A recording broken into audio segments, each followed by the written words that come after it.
Welcome to చెల్లాస్ kitchen. ఈరోజు మన చెల్లాస్ కిచెన్లో మంచి టేస్టీగా సింపుల్గా చేసుకునే చికెన్ కర్రీని ఈ వీడియోలో మీతో షేర్ చేసుకోబోతున్నాను. ఈ చికెన్ కర్రీ ఎలా చేయాలో ఇప్పుడు చూద్దాం.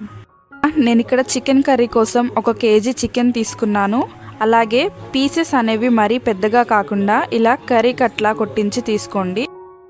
రుచికి సరిపడా ఉప్పు, 2 టేబుల్ స్పూన్ల కారం, మీరు స్పైసీ కొంచెం ఎక్కువగా ఉండాలనుకుంటే 3 టేబుల్ స్పూన్ల వరకు కూడా తీసుకోవచ్చు.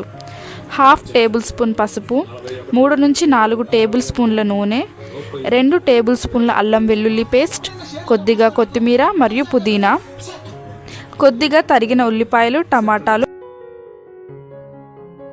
2 నుంచి 4 టేబుల్ స్పూన్ల పెరుగు, దీంతో పాటు చికెన్ మసాలా, ధనియాల పొడి, గరం మసాలా తీసుకొని చికెన్ ముక్కలకు బాగా పట్టించి ఇలా కలిపి 10-15 నిమిషాలు పక్కన పెట్టి ఆ తర్వాత చేసుకున్నామంటే చికెన్ ముక్క అనేది చప్పగా రాకుండా ఉప్పు కారం అనేది బాగా పడుతుంది.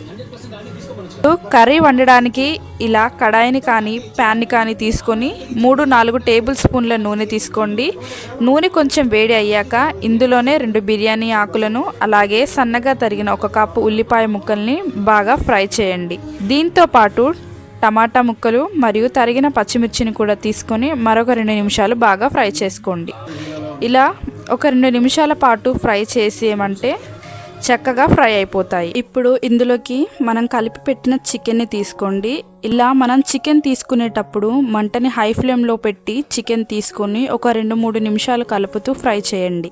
ఇందులోకి కొంచెం కరివేపాకును, కొత్తిమీర, పుదీనా తీసుకొని బాగా కలపండి.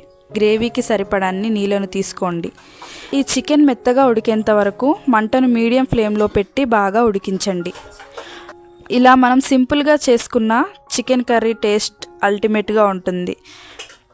మీరు కూడా సింపుల్ వేలో మంచి రుచిగా చికెన్ కర్రీ చేయాలనుకుంటే ఇలా ఒకసారి ట్రై చేయండి. ఇలాంటి రెసిపీస్ కోసం మన ఛానల్ని ఫాలో అవ్వండి. ఈ వీడియో మీకు నచ్చితే లైక్ చేయండి, కామెంట్ చేయండి అండ్ మీ ఫ్రెండ్స్ అండ్ ఫ్యామిలీకి షేర్ చేయండి. Thank you for watching.